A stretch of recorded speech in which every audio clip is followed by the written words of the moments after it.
Hola, hola amigos, mi nombre es Guadalupe y estamos una vez más en su canal de Todo y para Todos. Hoy tenemos un invitado muy especial, al cual Alex y yo le damos la bienvenida. Alex, también es otro Alex. Pues quiero pedirte que te presentes y pues nos digas tu desarrollo educativo que traes. Ok, bueno, pues me presento con ustedes. De entrada, gracias por la invitación.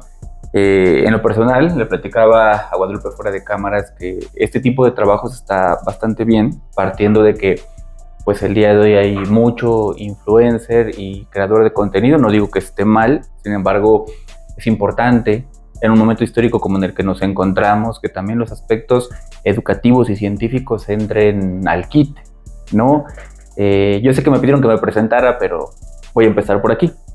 Hago el comentario porque su servidor, entre algunas de las cosas a las que se dedica a preparar alumnos en maestrías en educación. Y una de las cosas que se toca mucho en este tipo de formaciones es la preocupación que hay a nivel internacional por parte de los ministerios educativos en lo que respecta a la educación a nivel internacional. ¿A qué me refiero? Los ministerios internacionales en materia de educación se han dado cuenta que, si bien es cierto, hay más población con títulos, con cédulas, con certificados, que haya más población de este tipo no significa que estamos teniendo un desarrollo adecuado que debería de ir de la mano con toda esta cantidad de formación educativa que presuntamente estamos obteniendo. Entonces, eso por un lado, parece que el alumno moderno por alguna razón tiene mucho certificado, pero poco conocimiento y pocas habilidades científico-prácticas para la realidad.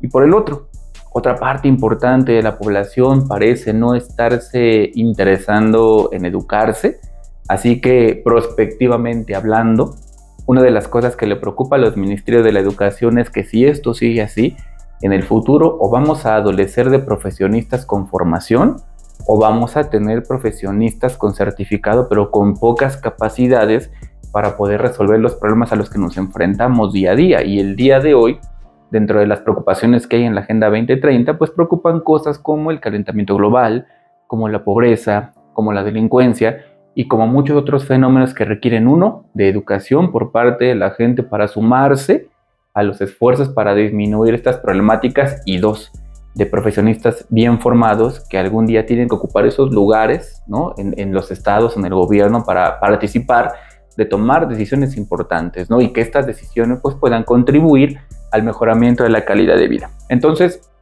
insisto, me parece muy bien que se ocupen estos espacios para invitarle a la gente a desentenderse un poquito del entretenimiento, que bien es cierto, es importante, para regalarse un tiempecillo para aprender un poquito, ¿no? Compartir con nosotros, llevarse algo de conocimiento que estoy seguro que nos va a ayudar, ¿no? Para poder pensar en el mundo en el que vivimos y contribuir de manera positiva a él.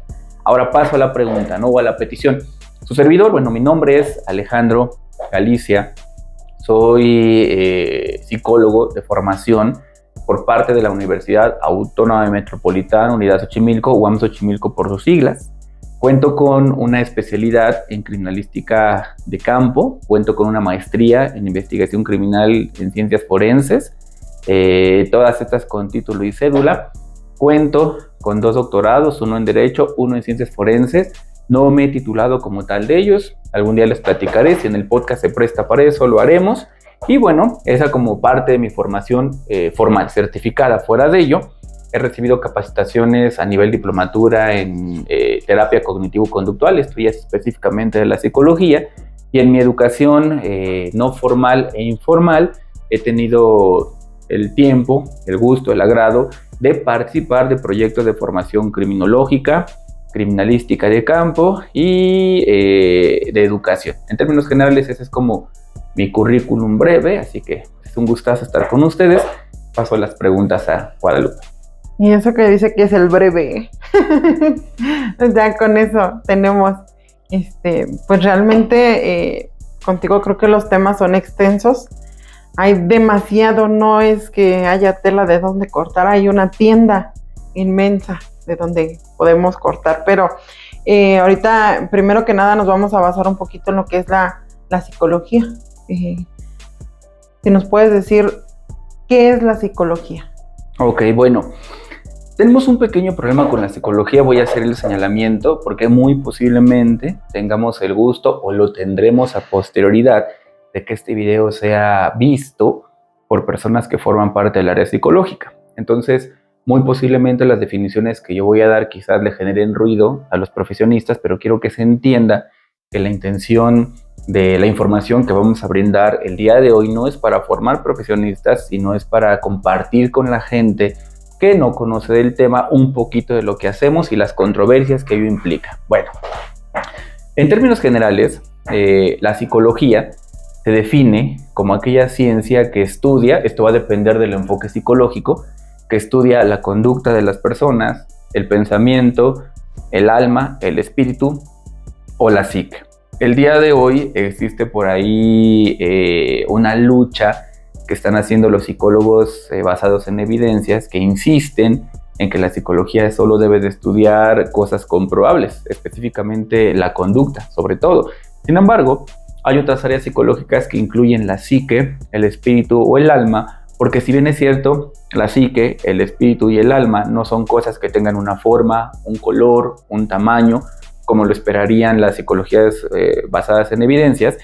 Este tipo de definiciones, psique, alma y espíritu, suelen ser más utilizadas por las psicologías de enfoque social, que reconocen que si bien es cierto, las personas tenemos una conducta que puede ser observable, que puede ser medible, también tenemos una cultura, también tenemos sentimientos, también tenemos emociones, también tenemos formas de pensar la vida. Mucha gente rige su vida en torno a la espiritualidad. Posiblemente nunca veremos un espíritu caminando por la calle, pero el hecho de que la gente piense que hay una vida espiritual, de alguna manera organiza la forma en la que algunas personas piensan y también organiza la forma en la que muchas personas actúan. Entonces, en este sentido, para no entrar en debate, la psicología estudia desde aspectos observables, comprobables y demostrables, desde la llamada psicología científica positivista, hasta eventos no estrictamente demostrables y comprobables físicamente, pero que podemos suponer que ocurren en la naturaleza humana porque nosotros, ¿no?, al final le ponemos nombres a las cosas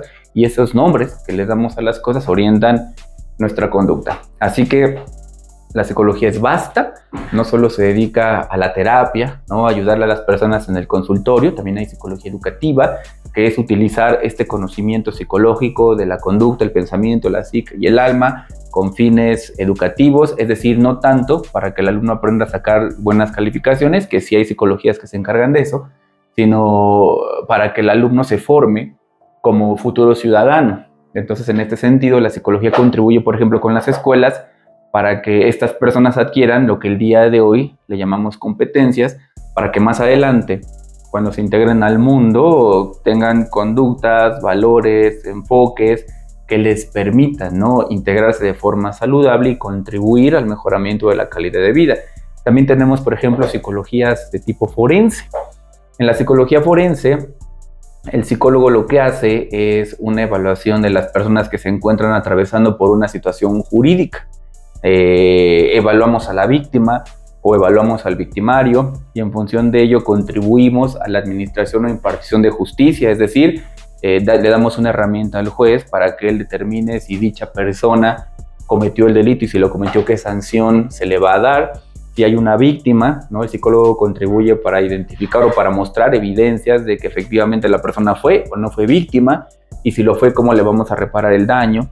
También aparece por ahí la psicología criminal, que estudia todas aquellas situaciones que llevan a las personas a realizar, por un lado, conductas delictivas y por el otro, conductas que dañan a las personas en general, aunque no sean entendidas estrictamente como delitos. Tenemos psicología del deporte, que contribuye a que los deportistas consigan este alto rendimiento, a que se mantengan física y mentalmente en buenas condiciones para, ¿no?, poder soportar los regímenes deportivos, para enseñarles disciplina. También podemos encontrar psicología, medicina conductual, que es psicología que ayuda a los pacientes a pegarse mejor a sus tratamientos médicos, o que le enseña a los cuidadores de pacientes herramientas o estrategias para que puedan tratar de mejor manera al paciente que está físicamente enfermo. En fin, la psicología tiene un mundo de aplicaciones. Hay otras ciencias que, si bien es cierto, no practican como tal la psicología, se ayudan de la psicología para poder llevar a cabo sus propios trabajos profesionales. Pensemos, por ejemplo, en la comunicación. Los comunicólogos se apoyan del estudio de la conducta humana para encontrar maneras, modos o medios efectivos para poder, por ejemplo, emitir un mensaje. Si hablamos, por ejemplo, del marketing, también la psicología se utiliza para ver de qué manera podemos hacer que un producto sea preferido por la gente y pueda venderse más o de mejor manera o llegue a un nicho específico. En fin, la psicología tiene un mundo de aplicaciones, pero creo que en términos generales son unos buenos ejemplos para empezar. Para empezar. Bueno, y ahorita, en la actualidad, ¿cuáles crees que son los principales o las principales causas de salud mental en la actualidad? ¿Causas de salud o causas de enfermedad? ¿Cómo podremos decirlo? Vamos a hablar de las dos. Bueno. Ok, bueno. De entrada, para los psicólogos y para todos los científicos, es importante que podamos definir las cosas. A veces las definiciones pueden ser fáciles de hacer porque son obvias, por decirlo así, y en ocasiones no. Las definiciones son construcciones sociales, quiere decir que no son estrictamente obvias, pero nosotros decimos, de aquí para acá, a esto le vamos a llamar de esta manera. Por ejemplo, en la medicina, a riesgo de invadir un terreno que no me toca, pero de repente revisamos conceptos médicos, en la medicina el concepto de salud hace referencia a un cuerpo que no está enfermo, es decir, que no tiene nada que lo invada y que lo desequilibre. Durante mucho tiempo en psicología se pensó que la salud mental era eso, una persona que no tenía nada que lo afectara psicológicamente, por decirlo así. Sin embargo, con el paso del tiempo nos fuimos dando cuenta que la definición es buena, sin embargo no existe persona que no se encuentre afectada de alguna manera psicológicamente. Así que el día de hoy, la OMS, ¿no? La Organización Mundial de la Salud, considera que la salud mental es propia de todas aquellas personas que, pese a que están pasando por situaciones complicadas, sufrimientos que acompañan a la vida, pueden seguir disfrutando de la vida misma. Entonces, no existe el día de hoy en la psicología una persona que no tenga alguna preocupación, alguna angustia, alguna ansiedad. Y señalo esto porque, por ejemplo, el día de hoy mucha gente se llega a acercar a la psicología a tomar terapia, suponiendo que si comienza a tomar terapia, todos sus problemas psicológicos algún día van a desaparecer. Y esto es importante porque la gente que piensa esto se puede aventar muchos años en psicología y darse cuenta después de 2, 3, 4, 5, 7, 10 años que no consigue ese estado perfecto de salud y angustiarse. Y suponer que la psicología no está sirviendo o suponer que yo no estoy haciendo las cosas bien. Pero cuando en psicología le explicamos al paciente que la salud mental no es ser perfecto, sino es la capacidad de poder disfrutar la vida pese a las dificultades, entonces el paciente en terapia psicológica, esto va a depender de cada paciente, comienza a identificar hasta dónde es posible mantenernos, por llamarlo así, bien, y de dónde a dónde lo que estamos sufriendo pues es parte de nuestro contexto de vida, que quizás no vamos a poder remediar, pero que al final es aceptable y podemos vivir con ello. Entonces, la enfermedad mental, por decirlo así, podría ser lo opuesto, estar viviendo en una condición de sufrimiento que ya no nos permite disfrutar otros aspectos de la vida, y en psicología le vamos a llamar psiquiátrica, que está mal. La enfermedad mental tiene más que ver con trastornos, con lo que la gente ubica vulgarmente como estar loco, por ejemplo. Por ejemplo, hay un tema que últimamente abunda mucho. ¿La psicología trata la ansiedad? Es una buena pregunta.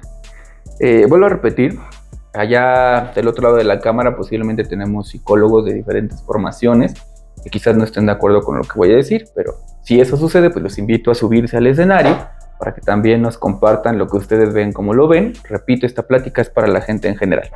La ansiedad, bueno, de entrada, en psicología se reconoce que algunos estados ansiosos y algunos estados de estrés a veces pueden ser necesarios para la vida.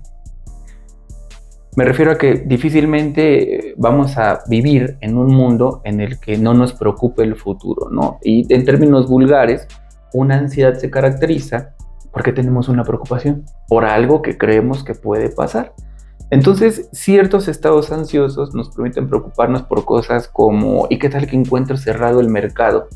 Y entonces me pongo inquieto y mejor voy y compro la comida antes de que cierren, ¿no? Al final de cuentas, esta ansiedad pues de alguna manera me permite tomar decisiones que me van a ayudar a evitar posibles futuros catastróficos. Pero hay momentos donde las ansiedades son tan grandes, tan grandes, tan grandes, tan grandes, que esa preocupación ya no es como normal, por decirlo así, porque ya nos está impidiendo llevar una vida saludable, porque nos está llevando a hacernos ideas o preocupaciones por cosas que difícilmente y muy improbablemente van a suceder. Y bueno, partiendo de esta definición, sí, la psicología sí trabaja algunos temas de ansiedad que tienen que ver con la ansiedad mental, el cuerpo. Sin embargo, algunos marcos psicológicos reconocen que la ansiedad también genera impactos físicos. Entonces, cuando la ansiedad ya comienza a invadir el cuerpo, ya estamos entrando en el terreno del médico. Y cuando hay una relación entre un conflicto psicológico y un malestar en el cuerpo, a esto le llaman psicosomatosis, es decir, la preocupación mental genera una afectación física, o la afectación física se agrava producto de la preocupación mental. En estos casos hay un trabajo colaborativo entre psicólogo y médico, pero también pueden integrarse algunos otros especialistas como el psiquiatra, por ejemplo. O sea, la respuesta es sí, pero también hay más profesionistas que le entran al quite con la ansiedad. Sí, porque últimamente es un tema que se ha desarrollado mucho, y creo más en la pandemia y todo esto hubo gente que por todo le entraba ansiedad, y creo que eso les genera o les desata, no sé, cosas como la presión arterial, cosas así. Ya digo, hay quienes logran controlarlo, pero pues hay quienes les cuesta mucho trabajo, ¿no? O tienen que pasar mucho tiempo para que aprendan a controlarlo. O sea, si no quieren buscar ayuda con un psicólogo, con un médico, el hacerlos por ellos mismos, sí llega un momento en el que pueden llegar a controlarlo, pero pues sí les cuesta demasiado tiempo, ¿no? Yo lo vi con una persona muy cercana a mí, y de repente empezó con la ansiedad, y yo lo veía bien, compré un aparato para la presión porque lo necesitaba para mi papá. Entonces esta persona llegaba y se medía la presión, y no, es que la tengo bien alta, y llegaba y no, es que ya la tengo bien alta, y se la acababa de tomar en un lado y ya se la tomaba en el otro, y ya se hacía mil ideas, ¿no? Y le costó mucho trabajo el dominar la ansiedad, porque no acudió a un médico como tal o a un psicólogo, y sí logró controlarla, pero le ha costado demasiado, pues no puedo decir que días, meses, años le ha costado tratar esa ansiedad, ¿no? Y fíjate que el ejemplo que tocas es interesante porque volvemos al principio. Lo importante de estos espacios es que la gente se va informando, ¿no? Y una de las cosas que es importante comunicarle a la gente es que difícilmente vamos a tener una vida, y hasta el momento yo no conozco y no he encontrado un libro que hable de un caso donde existe una persona que pueda vivir libre de ansiedad todo el día, todos los días. Al final, todos vivimos una vida en la que hay peligros reales, pero también hay preocupaciones imaginarias de cosas que creemos que podrían pasar en el futuro. Entonces, el hecho de vivir en un mundo que físicamente puede ser peligroso o que socialmente puede ser preocupante, nos empuja a reconocer que sí o sí va a haber estados de ansiedad en la vida cotidiana. Y me parece que la palabra que utiliza de controlar es una palabra adecuada, porque puede haber momentos donde quizás no me siento ansioso, estoy tranquilo, pero puede haber momentos donde de repente en ese mismo rato me acuerdo de la monografía de mi hijo y me empiezo a preocupar. Entonces, en que es domingo en la noche y que no es domingo al ratito, ¿no? Pero afortunadamente están de vacaciones. Sí, qué bueno. Entonces, en ese sentido, el control de la ansiedad es importante, sea porque podamos conseguir momentos en los que esto no existe, no hay ansiedad, sea porque podemos conseguir momentos donde las hay pero está controlada. Y en ese sentido, me gusta lo que mencionaste, si bien es cierto el psicólogo, el psiquiatra y el médico juegan un papel importante, tampoco podemos despreciar la función de los, ¿cómo podemos llamar esto? De las prácticas culturales. Uh-huh. A lo mejor lo que voy a decir de repente va a ser una razón funable por la que me van a funar algunos psicólogos, pero hay gente que a la religión, por ejemplo, la música, la pintura, la escritura, que no son estrictamente cosas psicológicas, psiquiátricas o médicas, les ayudan. Uh-huh. Hay gente que va y se hace una limpia y le funciona. No sé si no soy quien para hablar del mundo de la magia. Desde el punto de vista científico, la magia no existe y no ha sido comprobable, pero a la gente le funciona. Entonces habrá gente a la que este tipo de prácticas le dé mejores resultados para controlar o inhibir la ansiedad, porque al final de cuentas la psicológica es un pensamiento y también ayuda.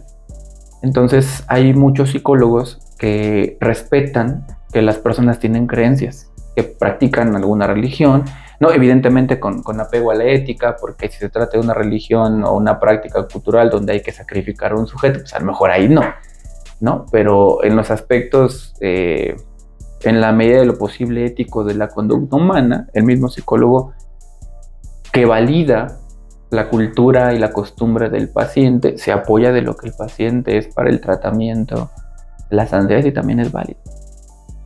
Y por ejemplo, uno como persona, como paciente, ¿cuándo debe de acercarse uno al psicólogo? ¿En qué momento? Porque pues como todo se va dejando avanzar, uh-huh. Pero pues muchas veces no sabemos exactamente el momento en el que debemos de acudir, o no sabemos que podemos acercarnos a alguien, ¿no? Desde mi expertise personal y desde parte de las investigaciones que yo hago, yo me dedico, entre muchas de las cosas, a hacer prevención. Soy presidente de una asociación civil llamada Iniciativa IBER para la Prevención, y ahí fui entendiendo que básicamente casi cualquier ciencia participa de prevenir. Prevenir es evitar que algo a futuro suceda. Uh-huh. Y entonces los psicólogos, dentro de nuestra formación educativa, nos enseñan algunas materias que tienen que ver con el desarrollo. Le llaman ciencia del desarrollo, algunos, otros le llaman psicología del desarrollo. Y en estas materias y en estos estudios que han hecho psicólogos, que también han participado otros especialistas, pues se hace un estudio social de qué es lo que se espera que las personas consigan a lo largo del desarrollo evolutivo de sus personas, ¿no? Tomando en cuenta la cultura, tomando en cuenta el desarrollo biológico. Entonces, básicamente los psicólogos, por decirlo así, tenemos herramientas que nos permiten tener el conocimiento de qué es lo que le espera a la persona en el futuro.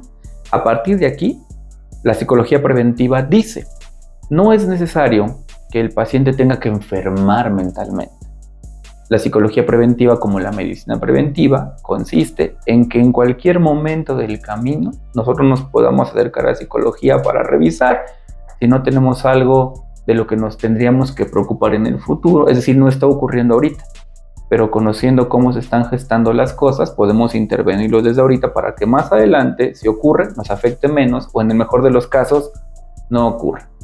Entonces, un buen momento para acercarte a psicología es cuando estás bien, cuando no tienes una preocupación grave, cuando tienes una condición económica que te permite pagar la terapia, porque normalmente cuando el paciente llega a consulta es cuando el mundo lo ha desbordado. Uh-huh. Y el tipo de pacientes que yo tengo, además de que tienen problemas psicológicos, también tienen problemas sociales y económicos que forman parte del problema psicológico. Entonces hay mucha gente que no ha podido ayudarse a pagar sus terapias porque en este momento en específico está pasando por situaciones que inclusive están vulnerando su ingreso económico y por ende no pueden pagar su tratamiento. Pero si estamos en una condición en la que podemos darnos el tiempo de destinar una parte de nuestro dinero para ir a terapia, porque en este momento no tenemos preocupaciones grandes, ese es el mejor momento. Sí, entonces que como el médico, ¿no? Antes de estar enfermo, tiene que hacerse sus chequeos anuales y todo eso, ¿no? Entonces, bueno, es algo que yo no sabía, ¿no? En esto de poder ir al psicólogo cuando está uno bien, pues es algo que no me hubiera imaginado a lo mejor. Es que en México tenemos un problema, ¿no? Yo vuelvo a compartirlo. Tiene que ver con mi práctica y tiene que ver con mi objeto de estudio, que es la prevención. En México, por ejemplo, tenemos la costumbre, no solo en medicina, pero en medicina ocurre un poco menos incluso. Tenemos la costumbre de que cuando ya tenemos el problema es cuando asistimos a consulta, ¿no?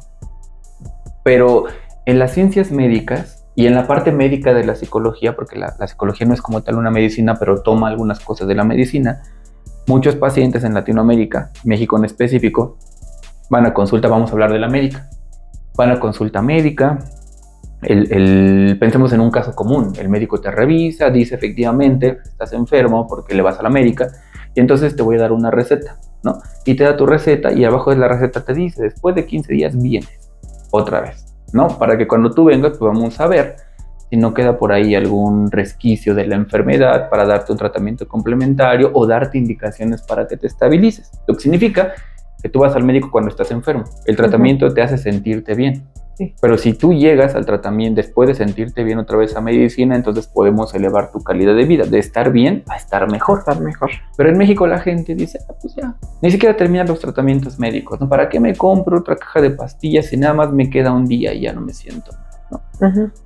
Y eso, a lo mejor en medicina, no sé, los médicos son los más idóneos para platicar de esto, pues no permite que el tratamiento termine de buena manera y tampoco permite acercar a la gente a la calidad de vida. Esto en psicología todavía es más complejo, porque en psicología, no sé si todo el mundo piense así, pero entre muchos de los psicólogos que yo veo en TikTok y muchos de los psicólogos que yo veo en mis redes sociales, se tiene la idea de que el paciente tiene que ir a consulta para sentirse bien. Y si el paciente ya se siente bien, el psicólogo debería soltarlo, porque si no, entonces ya estás abusando de la economía de tu paciente. Y ahí es donde yo no estoy de acuerdo, porque una cosa, volvemos al punto, es ayudar al paciente a sentirse bien. Pero la psicología del desarrollo nos permite darnos cuenta, y la preventiva, que después podemos mejorar tu calidad de vida también. Entonces, en México, y por eso es que a la gente no tiene este conocimiento, en México el paciente va a consulta, se siente bien y la práctica del psicólogo es, estás bien, te doy de alta, ¿no? Pero si nosotros nos dedicamos a trabajar la otra parte, podemos evitar que en un futuro recaiga. Una de las cosas que ocurre mucho en el país es que le ayudamos al paciente a resolverlo de ahora y se va.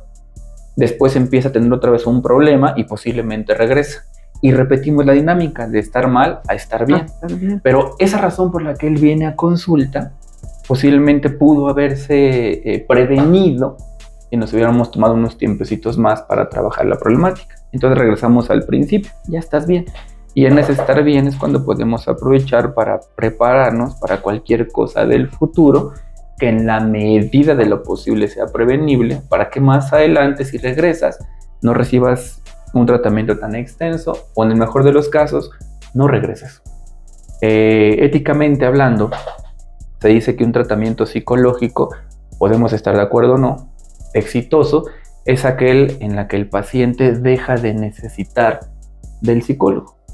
Si un paciente tiene que estar consultando cada problema que tiene con el psicólogo, entonces estamos teniendo tratamiento antiético, porque el paciente empieza a volverse dependiente de ti.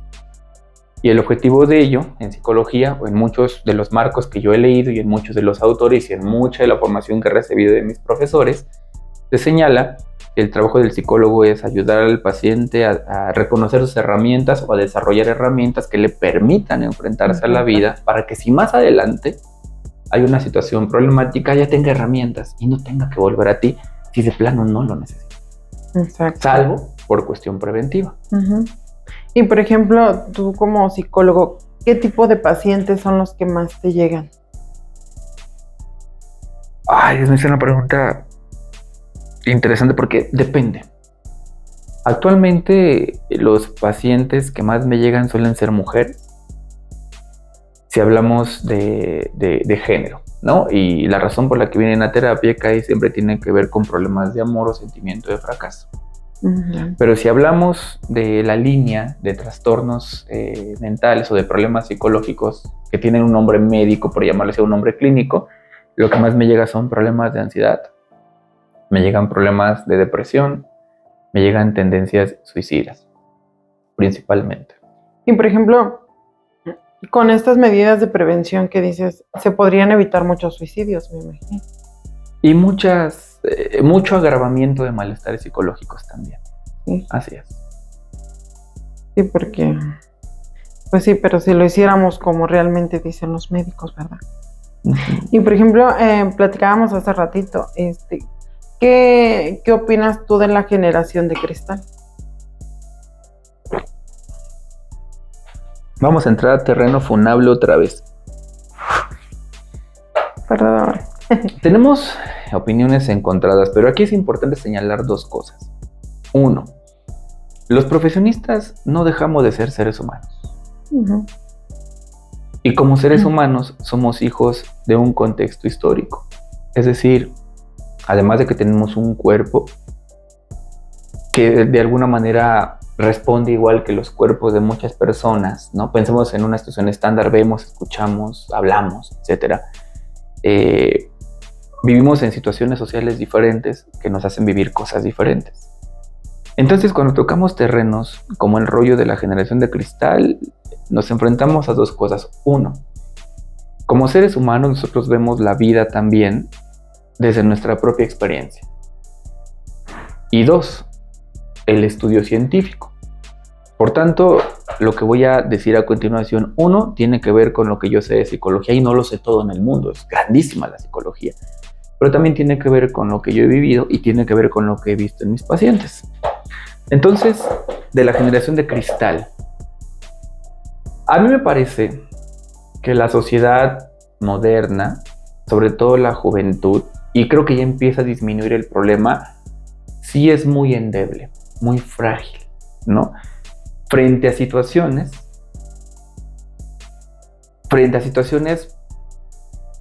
en las que no convendría ser frágil y que son inevitables.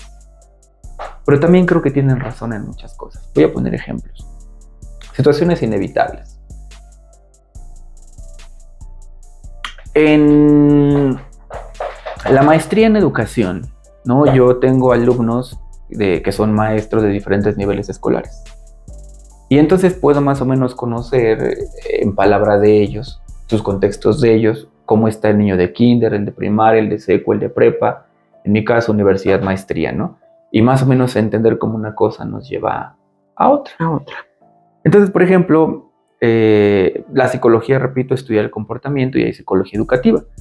Entonces, a mí me ha tocado ver que de repente la sociedad, las escuelas, en este ejemplo en específico, han optado no solo por políticas para evitar, por ejemplo, la violencia, ¿ok? Y han producido reformas, tanto políticas a nivel ley como prácticas sociales, que tienen la intención de disminuir la violencia.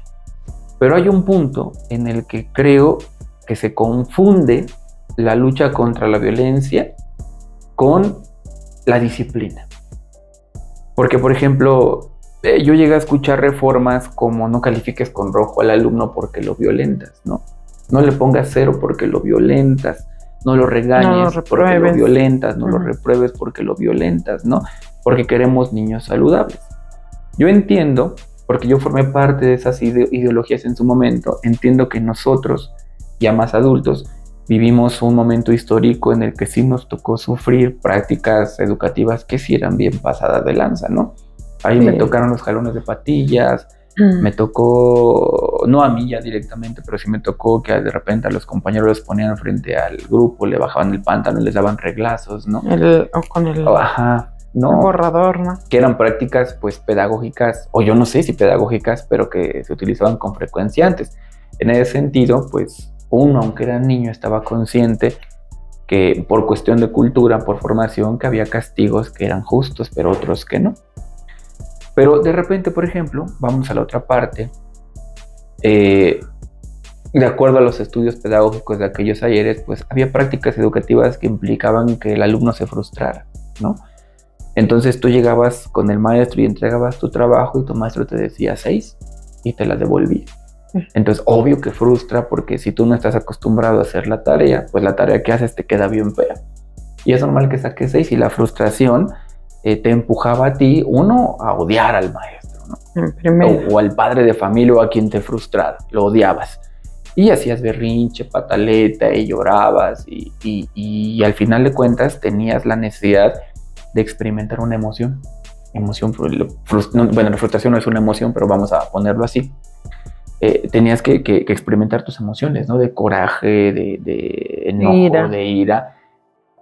Pero el mismo proceso te enseñaba, uno, a domesticar tu emoción y dos, a elegir. ¿A qué me refiero con elegir? O elegías rendirte o elegías resolverlo. Que de alguna manera la escuela está hecha para generar en las personas oportunidades para que enfrenten ese tipo de situaciones de alguna manera controladas o estructuradas para que lo que elijas sea elegir. Entonces todas estas frustraciones que pasamos, ¿no? Forman parte de tu formación. Formación como ser humano y formación como quizás futuro profesionista. Lo entendí con el tiempo. No lo entendí con el tiempo porque al final, cuando tú ya te vuelves adulto, por ejemplo, y cumples 18 años, tienes que pedir trabajo. Y te enfrentas a que en muchas ocasiones, 2, 3, 4, 5, 7 meses más, te dicen no. Y se siente frustración.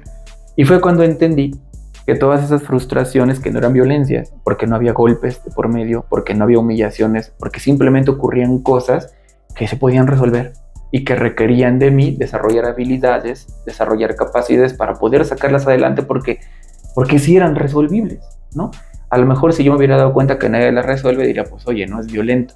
Pero si había gente que sí podía resolverlo, entonces obvio tú también podías.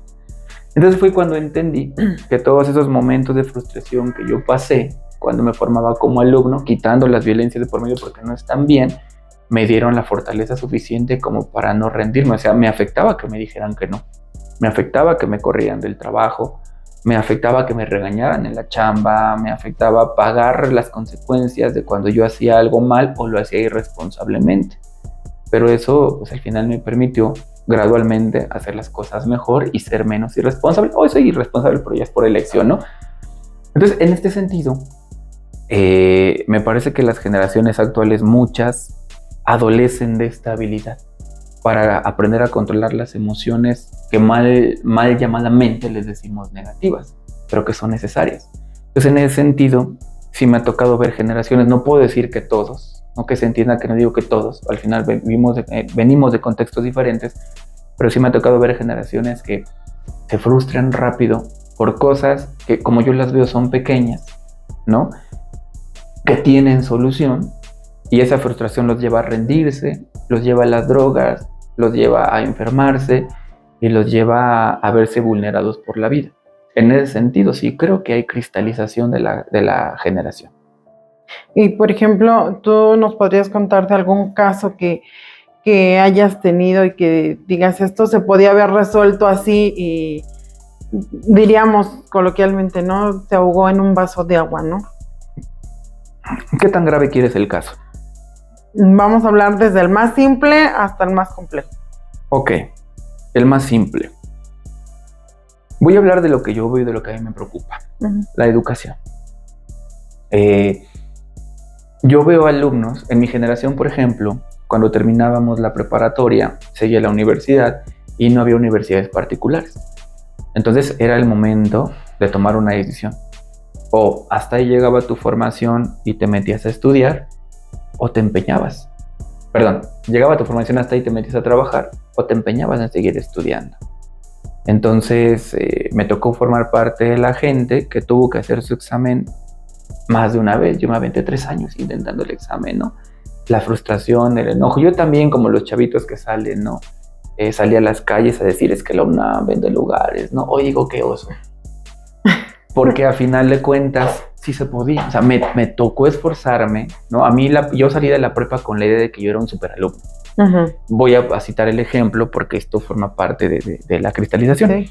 En la prepa yo entendí que sacar 10 no era difícil. De hecho, yo lo sabía desde la secundaria. El día que me harté de estar siendo reprobado, entendí que sacar 10 no es difícil. En mis tiempos, ahora es menos difícil. Solo tenías que llevar el uniforme bien, tus libretas en orden, entregar tareas, de repente levantar la mano y decir cualquier burrada para que te ganaras un punto ir al teatro, salir en el bailable, comprar el libro del maestro. Había muchas formas de ganarte puntos, ¿no? Entonces yo recuerdo que en la prepa todavía había estas formas. Yo las usaba. Y luego llegaban mis exámenes. No me pasó siempre, pero en una ocasión saqué 2 en un examen. Pero con mis 8 puntos extra, más mi 2, obtuve el 10. Sí. Entonces yo salí de la preparatoria con 9.3 de calificación y yo me sentía el genio de los genios. O sea, no quiere decir que no aprendí nada, ¿no? Entonces, cuando yo me presenté al examen de la UNAM y lo apliqué por primera vez, dije, ¿y esta madre qué es, no? ¿Cuándo me lo enseñaron? ¿Cómo se resuelve? Porque no eran como los ejercicios de la prepa. Eran ejercicios que requerían comprensión, análisis. En cierto sentido, creo que yo tenía algo de eso. Y yo decía, pues no. Y me daba coraje porque yo presenté mi primer examen para la UNAM, para medicina. Pedían, creo que 93 aciertos, habré sacado 92, me quedé a 1 y dije, por un pinche acierto, Por 1. Pero de repente yo veía amigos de la prepa y otras personas que conocí que no tenían ese 9.3 de calificación, que no pudieron comprar el libro, que no pudieron ir al bailable porque trabajaban, que no sacaban esa calificación como yo la sacaba, pero te sacaban 6. Y tengo que reconocer que entendí que ese 6 lo sacaban con el conocimiento que ellos alcanzaban a adquirir, ¿no? Y ellos sí se quedaban en las universidades y yo decía, no mames, qué pinche coraje, ¿no? Entonces ya vas tú por la vida pensando que ellos compran el lugar, ¿no? Entonces a esto voy. Que con el tiempo, cuando yo me volví maestro de escuela particular, al principio yo les preguntaba, ¿y qué te hizo caer aquí? Y la mayoría decía, pues es que hice mi examen para la universidad, no me quedé. Okay. Mientras esto. Pero conforme fue pasando el tiempo, me encontré con alumnos que dijeron, ¿cuál examen? Yo de plano le dije a mi papá que no. Que yo, si quiere que yo estudie, particular, ¿no? Entonces, directito y sin escala. Entonces, a eso voy. Que si bien es cierto, es difícil presentar un examen a la universidad, el asunto se resuelve plantándole cara a eso, a que tienes una deficiencia como alumno en ese momento que te pide la universidad para que puedas entrar. ¿Y cómo se resuelve? Perdiéndole el miedo, casándote con el proyecto, enfrentando toda la frustración que implica sentarte a aprender lo que no aprendiste, ¿no? Ese es un caso sencillo, creo yo. Un caso grave. Caso grave. Como hay muchos casos.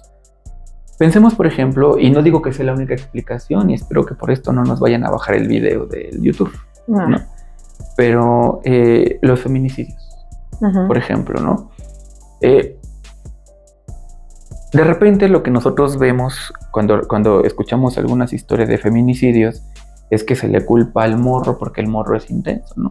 Porque el morro se enoja y le pega a la pared. Eso se pudo haber arreglado desde ahí. ¿A qué me refiero?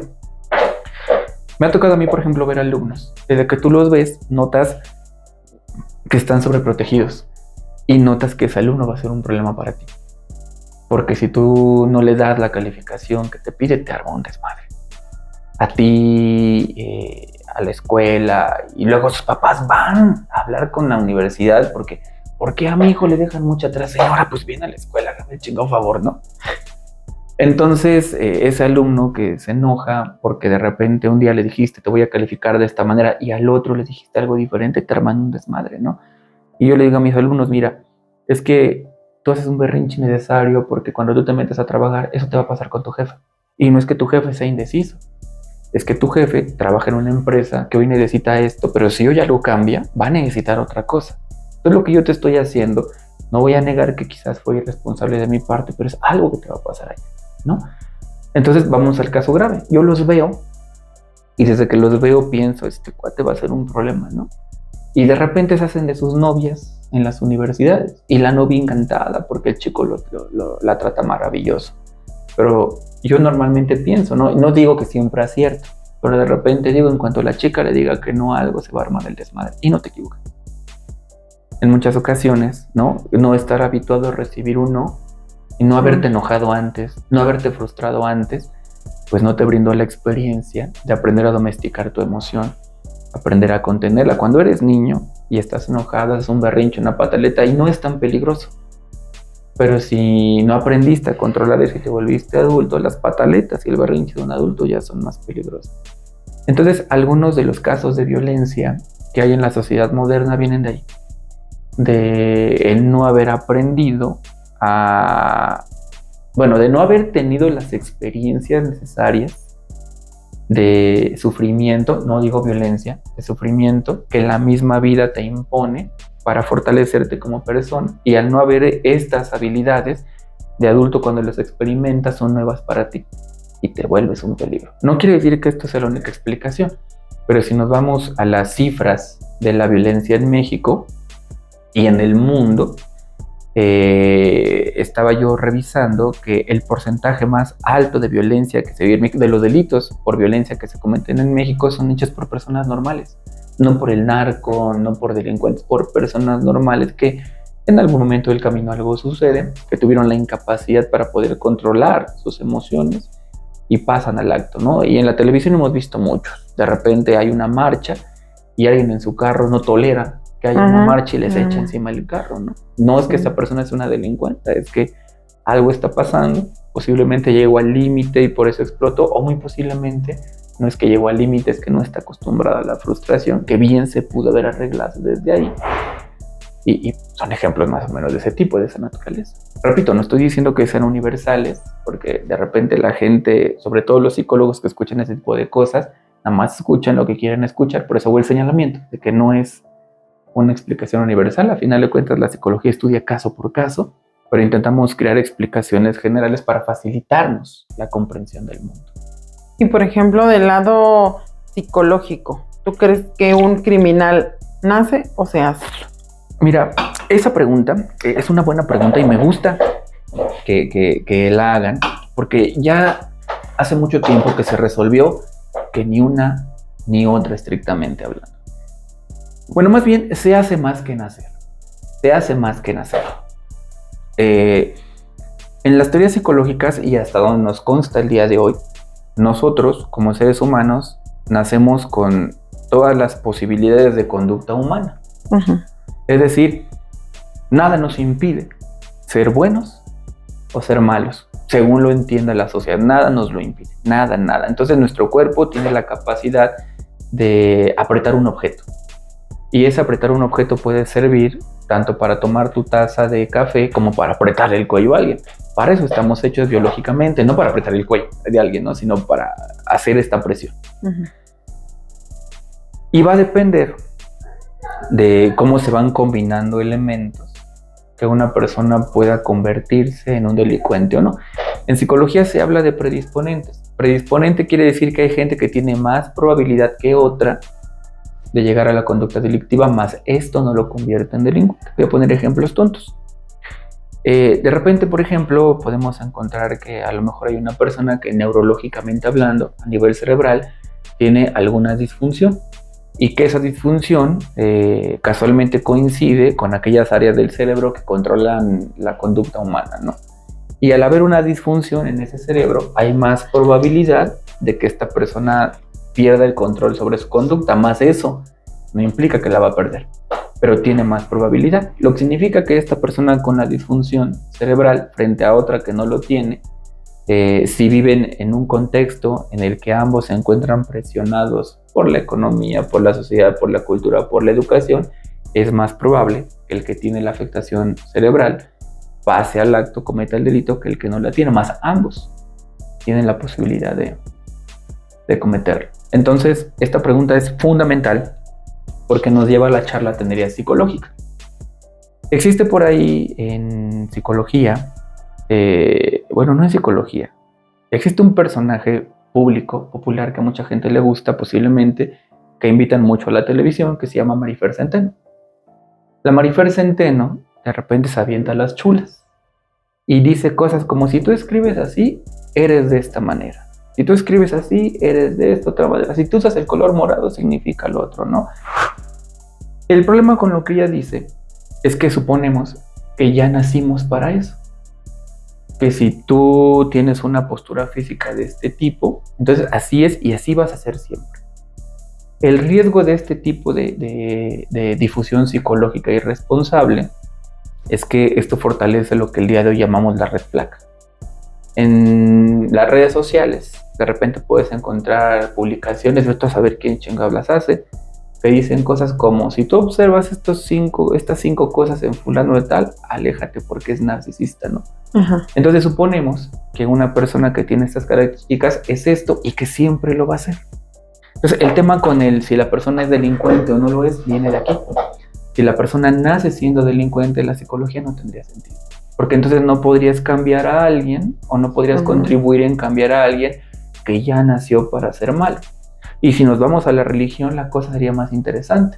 Porque si esa persona nació para ser malo, es una persona que está destinada a no merecer el cielo, por ejemplo. Y si nos vamos a lo que dice, por ejemplo, la religión, yo sé que me salí de contexto, pues al final yo tengo entendido que de alguna manera Dios pone a prueba a los hombres y los que se esfuerzan van al cielo. Entonces, si el hombre naciera para ser malo, estos tienen destinada la enfermedad y tienen destinado el infierno. Entonces, en ese sentido, nos inclinamos más porque se hace, sin negar que biológicamente puede haber más disposición de ciertas personas a volverse malas, por llamarlo así. Socialmente hay más disposición, más no es garantía de que la gente sea mala. Sí, pues sí. Así es.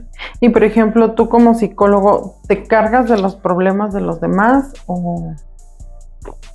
Mira, sí, y hay dos respuestas para ello. El primero, cuando tú te dedicas principalmente a la terapia, bueno, es que en realidad no solo es en terapia, ¿no? Me parece que como seres humanos, independientemente que seamos psicólogos o no, hay personas que son más dadas a cargar con los problemas de los demás, preocuparte por los demás, ¿no? En México, por ejemplo, durante muchos años, la mamá en general, no, la mujer en general, la mamá en específico, por alguna razón tienen la costumbre de cargar con las preocupaciones de todos, incluso más que los padres, ¿no? Nadie las obliga más. Entonces la mamá es más, de repente, no digo que todas, pero culturalmente suele ser más la que se preocupa por si su hijo ya comió, si su hijo ya se bañó, si su hijo preocupones. ¿Sí? Todos los psicólogos al final somos un extracto humano. Y relacionarte con gente y ser empático produce que claro que te preocupes por la gente que atiendes. Ahora, si nos vamos a la terapia, cuando tú eres nuevo en psicología y son tus primeros pacientes, entonces suele suceder, no en todos los casos, repito, que sí te preocupas mucho por tu paciente, uno, y dos, porque tú estás trabajando con él y de psicólogo apenas.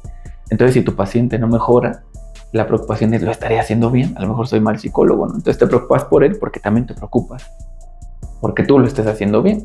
Ahí puede ocurrir que quizás escuchas casos que jamás habías visto en tu contexto, que te hacen mucho ruido, que claro que te afecta.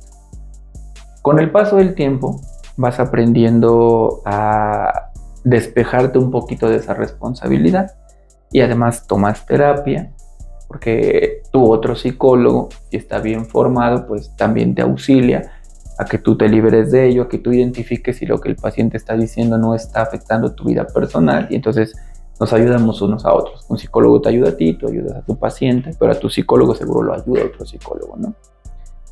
Y por el otro lado, de repente no es que uno se cargue con los problemas psicológicos del paciente, sino que te das cuenta que allá afuera están pasando cosas que te podrían pasar a ti. Y entonces no es ya que te enfermes del problema del paciente, sino que te hace ruido el aspecto social. Voy a contarte en este sentido un ejemplo. Cuando yo salí de la Universidad de la UAM, había una ola feminista y yo me unía, ¿no? Sí, el derecho de la mujer a votar, defendíamos a la mujer, ¿no? Creo que fue un movimiento importante. Y yo decía, sí, los hombres son bien pasados de lanza, ¿no? Porque yo sí vi abuelos y padres y adultos que trataban de hacer, sí, está mal, ¿no? Está mal.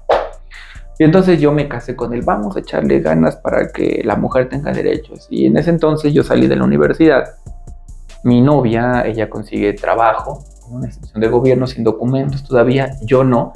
Y cuando pregunto por qué, me dicen que porque en ese momento en particular, pues el gobierno había dado una indicación de que se tenían que equilibrar 50-50 las fuerzas de trabajo.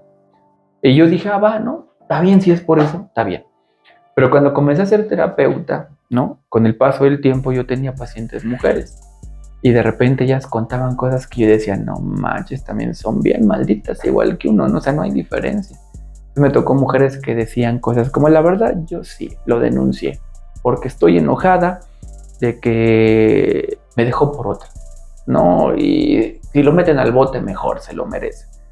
Entonces te das cuenta que allá afuera pasan cosas y que todos tenemos la posibilidad de volvernos buenos o volvernos malos según la circunstancia. A esto en la actualidad en criminología le llaman riesgo social. Todos tenemos la posibilidad de convertirnos en un riesgo. Tiene que haber ciertas condiciones. Entonces no es que te cargues el problema del paciente, es que te das cuenta de que allá afuera hay muchas realidades y algunas de ellas te pueden suceder. Y por ejemplo, dices esto, muchos te han causado ruido. ¿Cuál es el caso que te llegó a ti, que más ruido te ha causado? Es que yo creo que tienen que ver también con mi desarrollo como persona. Porque cuando yo era joven, algunos casos me generaron ruido y otros no. Pero conforme fui creciendo, los que no me generaban ruido ya me empezaban a generar ruido, ¿no? Por mi edad, por mi madurez, porque llegaba yo a un momento en el que yo ya empezaba a hacer cosas que yo no conocía. Mi paciente me las contaba, pero yo no sabía lo que ello implicaba, no tenía que hacer una idea. Entonces, dentro de los casos que a mí me hicieron ruido, tengo varios casos. No sé si este sea conveniente contarlo, porque este no es caso de mis pacientes, ¿no? Digo, a final de cuentas, sí tengo que cuidar mucho la privacidad de mis pacientes. Entonces, déjame pensar en algún caso que sea relativamente común, porque podría caer en revelar la identidad de mi paciente. Pero se me ocurre uno, no fue un paciente que yo atendí. Este me llegó por el área criminal. Okay. Y en una ocasión, cuando yo estaba aprendiendo de ciencias forenses, me acercaban los expedientes. Y yo revisaba expedientes pues para conocer lo que ellos me pedían que yo aprendiera a hacer para hacer mi trabajo, mis dictámenes. Y me decían, revisa este caso, revisa este, revisa lo otro, revisa aquello. Y cuando tú te metes al área forense, encuentras un amplio abanico de conductas humanas que tú dirías, ¿en serio? Y de repente llama la atención ver, pues, de qué es capaz la gente, ¿no? Entonces encontré el caso, encontré un caso que a mí me hizo mucho ruido, porque se trataba de una investigación en cibercriminalidad. Esta investigación estaba rastreando, ¿no? El problema de la ¿cómo dicen los chavos actuales? De la no pornografía infantil. Entonces, lo que yo observé fue una redacción. También vi unos videos, pero no le busqué más, lo dejé. Una redacción de lo que había en algunos de los videos en materia de no pornografía infantil. Y dije, pues en ese momento yo dije, no tengo estómago para estas cosas. No me gustaría platicarlo porque no es algo que me gustaría difundir, pero lo que yo revisé en ese expediente, dije, no inventes, ¿no? O sea, la gente, ¿cómo se le ocurre, no? ¿Cómo llega a eso? ¿Cómo se le ocurre? ¿Cómo tiene la sangre? ¿Cómo tiene el valor de hacer tantas cosas, ¿no? Yo igual, de alguna manera, en alguna ocasión llegué a una página de Facebook, decía 17 y yo decía, bueno, pues a lo mejor es el número de la página está creada a lo mejor para 17 para arriba, ¿no? Y no, resulta que era el número en ese entonces de veces que se había creado el grupo, porque obviamente por el contenido lo tiraban, ¿no? Lo baneaban. Entonces, sí llegué a ver cosas que dije, si no lo hubiera visto jamás en la vida me hubieran pasado por aquí, que podían suceder, que se les podía ocurrir. No, sí, demasiadamente enfermos. Y fíjate que por eso, de repente las opiniones de algunos profesionistas son controversiales. O sea, la gente dice, ¿cómo dejan que ese profesionista opine eso? A veces tiene que ver con el hecho de que hemos visto cosas que quizás nadie más ha visto. Y sí te cambia la perspectiva. O sea, con tú y que vas a terapia, ¿no? O sea, la terapia no quita el hecho de que eso sí sucedió. Sí. Sí sucedió, y al final en terapia pues uno tiene que integrar ello, ¿no? O sea, por ejemplo, a mí me ha tocado trabajar con víctimas de trata de personas, me ha tocado trabajar con personas que han sufrido delitos de carácter sexual, que son un tipo de situaciones que generan efectos psicológicos distintos de otras naturalezas. ¿A qué me refiero? Hay, por ejemplo, situaciones psicológicas que llevan a la gente a terapia que están más en tu cabeza. Tienen más que ver con el cómo piensas las cosas, como el cómo crees que sucedieron, porque todavía es posible buscarles otra interpretación, otra explicación, inclusive a veces darte cuenta que no existieron, que estuvieron en tu mente. Pero este tipo de situaciones suceden. Entonces, psicológicamente hablando, no es que la persona lo vaya a olvidar, está en tu registro de vida, ¿no? Ujú.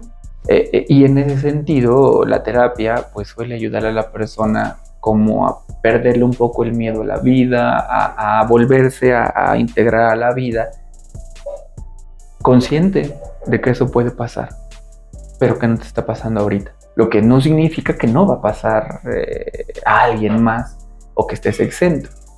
Entonces, cuando yo escucho una opinión inquietante de un profesionista, yo me pregunto, ¿qué habrá visto?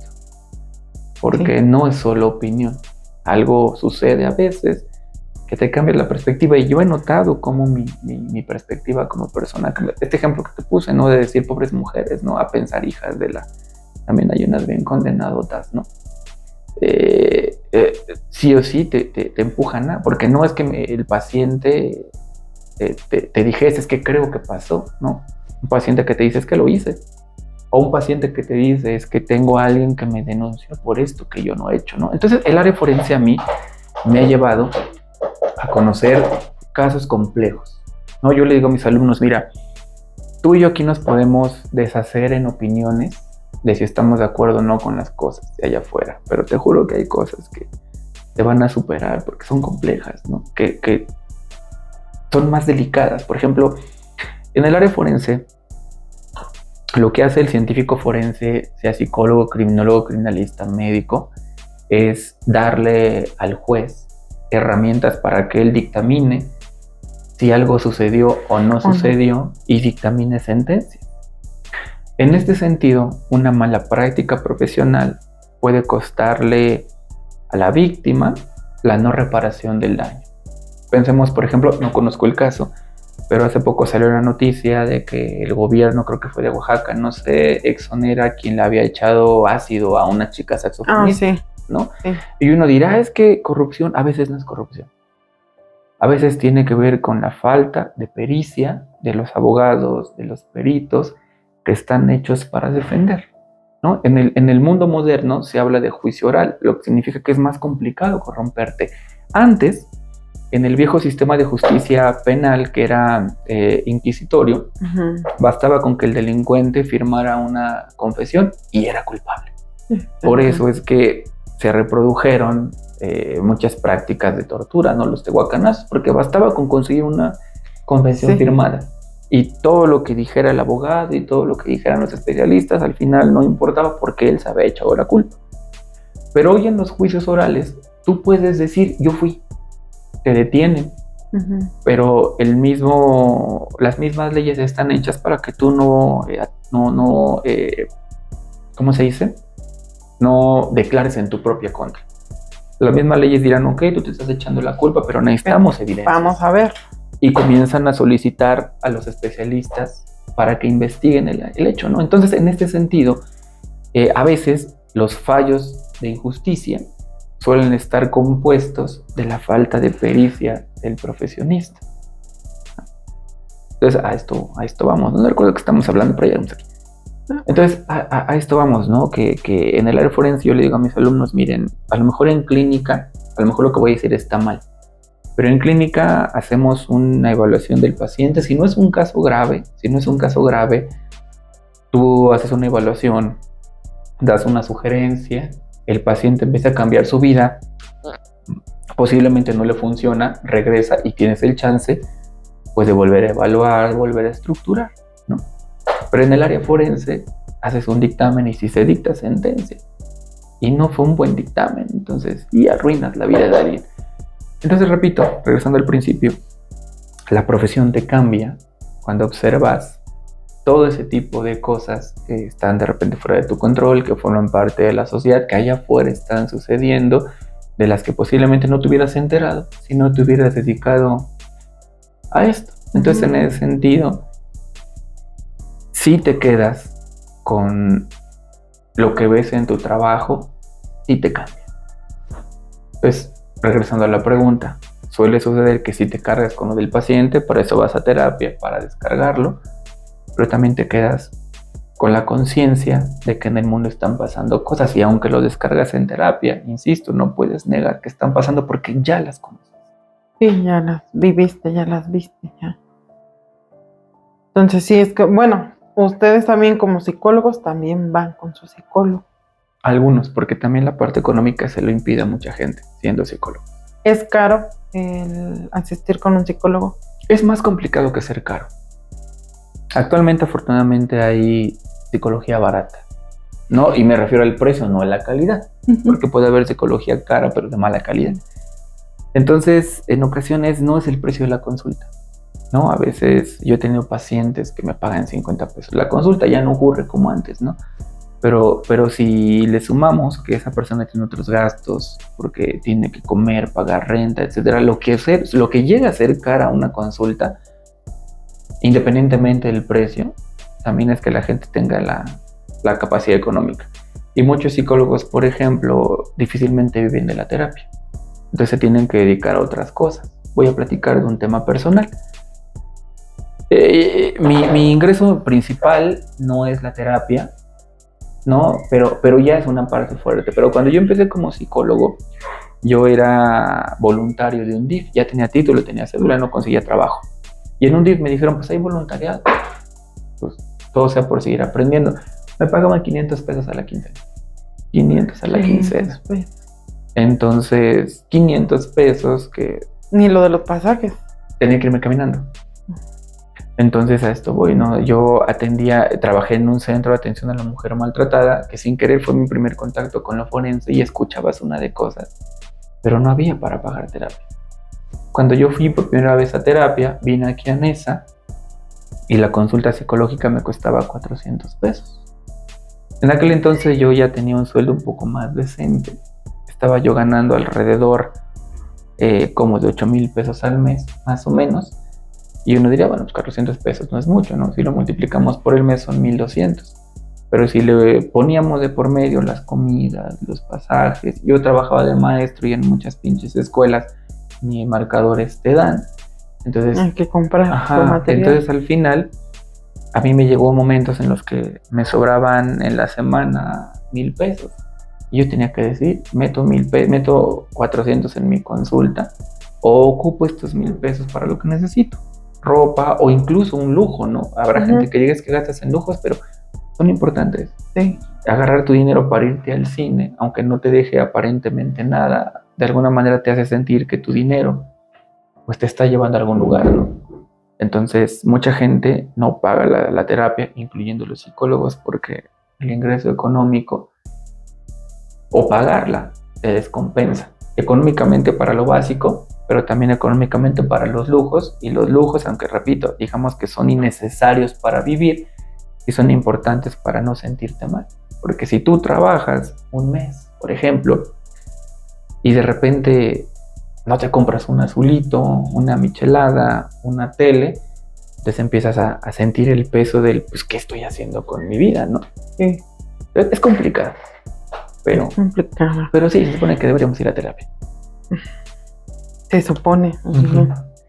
Pues es que este tema es demasiado extenso, la verdad. Y a mí me gustaría invitarte a una segunda parte para que nos hables ahora del otro lado, todo lo que es la criminología. Sí, por supuesto. Y el forense, porque digo, por más que queramos hacer pequeño el video, muchas veces nos lo han propuesto, háganlo un poco más pequeño, más corto. No se puede. Definitivamente es extenso el tema. No acaba uno de aprender. La verdad, lo que quisiera uno es más tiempo que nada. Entonces, no sé si en este tema de la psicología tengas algo más que agregar. Sí, será una invitación a la gente que nos escucha, que consume psicología de TikTok, que consume psicología de videos, ¿no? Algunas observaciones. La primera, hay que tomar en cuenta que la gente que nos dedicamos a la profesión, la que quiera que sea, le tiene que dedicar años. Independientemente de si te formaste como buen profesionista o mal profesionista, al menos te echaste 3 años en una escuela particular. Y entonces, resumir 3 años de formación académica en un video de 1 hora, 2 horas, no es posible. Así que va a ser muy normal, va a ser muy común que cuando tú consumas psicología de medios digitales, siempre quede algo incompleto, algo inconforme, algo inadecuado, vas a escuchar o vas a leer en los comentarios que hace la gente que estás mal porque te faltó esto, estás mal porque te faltó lo otro. Sí, repito, en 1 hora, 20 minutos, 3 horas de platicar de temas psicológicos, no abarcas ni siquiera la formación del profesionista. Ahora si le sumas las experiencias de vida, pues son complicadas, ¿no? Cuando atendemos un caso, a lo mejor aquí lo platicamos de manera muy superficial, como si fuera fácil. Detrás de la atención a un caso, nosotros tenemos teoría, es decir, estamos pensando desde los estudios que recibimos cómo explicar el problema, cómo diagnosticar el problema, cómo intervenir el problema, cómo evaluar el problema. Por eso a veces tú escucharás en muchos profesionistas opiniones controversiales que no coinciden con las tuyas, pero suelen ser opiniones que o pueden depender del caso en específico que el psicólogo trató, de la parte de la vida que el psicólogo conoce, ¿no? O puede tener que ver con el que hay un mar de razonamientos científicos detrás.